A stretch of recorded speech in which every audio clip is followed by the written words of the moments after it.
آپ کو حیرانگی ہوگی اگر صدر ٹھیک کہہ رہے ہیں صدر صاحب اس وقت ٹوٹلی ان کے آخری مہینے چل رہے ہیں. کوئی اپنی یہاں پینشن، اپنے پرکس، اپنا سرکاری ایک بہت بڑا گھر جو پریزیڈنٹ کو ملتا ہے، کوک ملتا ہے، مالی ملتا ہے آپ کو، اور بڑے بینیفٹس ملتے ہیں، ڈپلومیٹک آپ کو پاسپورٹس ملتے ہیں، فیملی کو ملتے ہیں، سرکٹ ہاؤس ملتے ہیں. تو کوئی یہاں پہ اس میں اسحاق آپ کو یاد ہوگا، اسحاق آپ کہہ رہے ہیں مالی کے چکر میں وہ واحد پہ عمل درآمد نہیں کریں گے. مطلب فروخ لغاری صاحب کی میں مثال دیتا ہوں، چلیں ان کی دیکھ لیں. وہ بھی تو تھا آگے فیس کرتے نا امپیچمنٹ کو، جب امپیچمنٹ کا کہا تھا، تھریٹ کیا گیا تھا، وہ بھی کر لیتے. اچھا مشرف صاحب تھے، امپیچمنٹ بھی نہیں ہو سکتی نا. نہیں میں ان کی بات کر رہا ہوں. جب تک اسمبلی نہیں آتی تب تک پارلیمنٹ ہی نہیں ہے تو امپیچمنٹ کیسی؟ اچھا آپ بتائیں تارڑ صاحب نے ان کو ہٹانے کا، ویسے آپ کو ایک بات، ان کو ہٹانے کا کوئی طریقہ نہیں ہے جب تک اسمبلی پوری نہیں ہوتی. سن رہے نا میں بتا تو یہ تارڑ صاحب تھے نا، جب آپ یاد رکھیں انہوں نے استعفا بھی نہیں دیا تھا اور ان کی امپیچمنٹ بھی نہیں ہوتی، پھر کیا ہوا تھا؟ گھر چلے گئے تھے.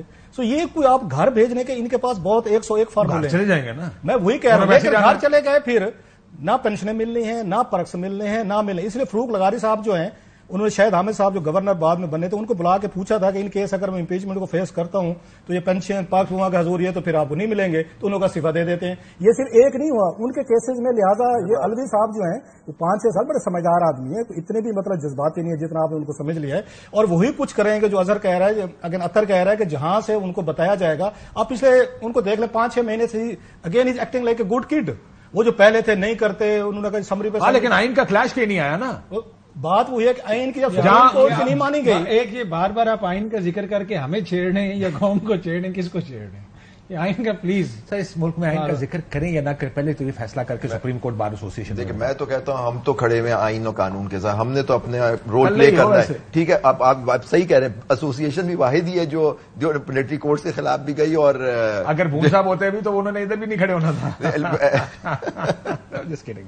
جی سو آپ مجھے بتائیں کہ پریزیڈنٹ صاحب ویئر ڈو یو سی ہم اسٹینڈنگ؟ پریزیڈنٹ شوڈ دیکھیں تاریخ جو ہوتی ہے نا جی، وہ بہت ظالم چیز ہوتی ہے، سنگ دل ہوتی ہے. آپ یا تو آپ تاریخ کا حصہ بنیں گے یا تاریخ کے کچرے دان میں چلے جائیں گے. یہ آپ کے اوپر ڈیسائیڈ کرنا ہے. جو دو مثالیں انہوں نے دی فاروق لغاری، دیکھیں تاریخ خاص کر سے یاد کر رہے ہیں صاحب کی بات پہ کہ فاروق لغاری صاحب کو اپنی پینشن کی فکر تھی. وہ تو اتنے کھاتے پیتے گھرانے کے آدمی تھے اور یہ بھی بڑے ٹاپ ڈاکٹر تھے. سر ہم تو ڈینٹسٹ تھے جی، بلکہ ہم جانتے ڈاکٹر ڈینٹسٹ کو ڈاکٹر نہیں مانتے. چلے ایک سے پتہ ہوا کیا ان کے ساتھ؟ نہیں لیکن پینشن کی مجھے نہیں لگتا کہ مالیوں شالیوں کا ایشو نہیں، ان کا بہت بڑا گھر موجود ہے. میرے تو ہلکے میں کا ووٹر بھی تھا. بات اگلی لگی جائے گی. یہ فہمیدہ مرزا صاحبہ کوئی غریب تو نہیں تھی نا. جب اسپیکر قومی اسمبلی پہ ان کو آئے ریٹائرمنٹ کا ایک ہفتہ پہلے انہوں نے فائنانس کمیٹی کے اجلاس بلایا، بیٹھ کے تاحیات اپنے آپ کو مراد بھی دی، پچھلوں کو بھی دی. اب ان کو پتہ ان کو گاڑی چاہیے تھی، ڈرائیور چاہیے تھا، کوک چاہیے تھا، مالی چاہیے تھا، گھر چاہیے. ان کے پاس کیا کچھ اللہ کا دیا نہیں تھا. جب مفت میں مل رہا ہے، جب آپ کو پارٹس اینڈ پرویلیج آپ سمجھتے ہیں، انہوں نے خود اپنے لیے انہوں نے اپروول دی تھی چیزوں پہ. یہ اسکینڈل سٹوری میں نے فائل کی ہوئی ہے. سو یہاں پہ جو بھی آتا ہے وہ اپنی جیب سے 1 روپیہ نہیں لگانا چاہتا. اگر اس کو تاحیات مراد مل رہی ہیں تو اس کے بھی اگین اب اس ملک میں اصولوں کی بات، انٹیگریٹی کی بات، آنےسٹی کی بات کہ میں نے کیوں نہ کریں. آپ کیوں لوگوں کو کہہ رہے ہیں اصول اور آنےسٹی اور انٹیگریٹی کی بات کریں؟ وہ نہیں کھڑے ہوتے. آپ کی میری ہی بات ہو رہی ہے. Am talking about those people. Retirement کی بات چیئرمین سینیٹ صاحب نے بھی تو کچھ کیا تھا. وہ بھی یہ لوگ جب اس پہ نہیں چھوڑتے. دوسری بات ان کے ساتھ زیادتی ہوئی، عارف الوی صاحب کے ساتھ کیا زیادتی ہوئی، انہوں نے خود اپنے ساتھ کرائی. جگاڑی ہیں سارے جگاڑ لگا جاتے ہیں. آپ ایک منٹ اس پہ سن لیں. دیہڑیاں کہہ لیں یا جگاڑیاں کہہ رہے ہیں جو عارف الوی صاحب کے ساتھ زیادتی کرائی گئی یا انہوں نے خود اپنے ساتھ کی، جہاں سٹینڈ لینے چاہیے تھے. جب مین چیزیں ان کے کرنے والے تھی کانسٹیٹیوشنل، ان پہ بینڈنگ تھی، ان کو پی ٹی اے نے ان کو دباؤ میں ڈالا. آپ نے نہیں کرنا. ان کو اتنا آپ نے کنٹروورشل کر دیا، ویک کر دیا. کنٹروورشل سر جب آپ یا ملک کے پرائم منسٹر کو حلف نہیں دیں گے، آپ وزیروں کو حلف نہیں دیں گے، بعض بلوں پہ آپ سائن نہیں کریں بیکاز آف پولیٹیکل ریزن کہ آپ کی پارٹی جس کا آپ حصہ تھے وہ آپ پہ دباؤ ڈال رہی ہے، یا سمری لوگ رہیں گے، آپ اس کے آرمی چیف کی پہلے عمران خان صاحب سے ملنے کے لیے جائیں گے اور واپس آ کے پھر سائن کریں گے. تو یہ چیزیں پریزیڈنٹ کے آفس کو کنٹروورشل بھی کرتی ہیں، ویک بھی کرتی ہیں. ان کو چاہیے تھا پی ٹی آئی کو وہ ایک آگے ملک کے صدر تھے، ان کو ملک کا صدر ہی رہنے دیتے.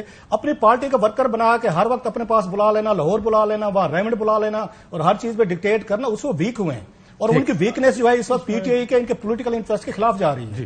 دیکھیں جو بھی چیز ہوتی ہے وہ تناظر میں ہوتی ہے. ایک طرف اگر صدر کا یہ کردار تھا تو دوسری طرف آپ کی کابینہ تعیناتی کے لیے جاتی تھی لندن میں. آپ دیکھیں نا آپ کس ماحول میں آپریٹ کر رہے ہیں کہ وزیر اعظم اور وزراء کہہ رہے ہیں کہ جو اہم تعیناتی کرنی ہے ہم پہلے لندن سے مشاورت کریں گے ایک مفرور مجرم سے. تو پھر ہم صدر کس طرح کانٹروورشل ہوں گے؟ وہ کانٹروورشل تو وہ لوگ تھے جو کہتے ہیں ہم مجرموں سے مشاورت کریں. نہیں پھر آپ کیوں وزیروں کو حلف دے رہے تھے؟ میں وزیروں کو حلف دیا نا، پھر ڈٹے رہتے ہیں.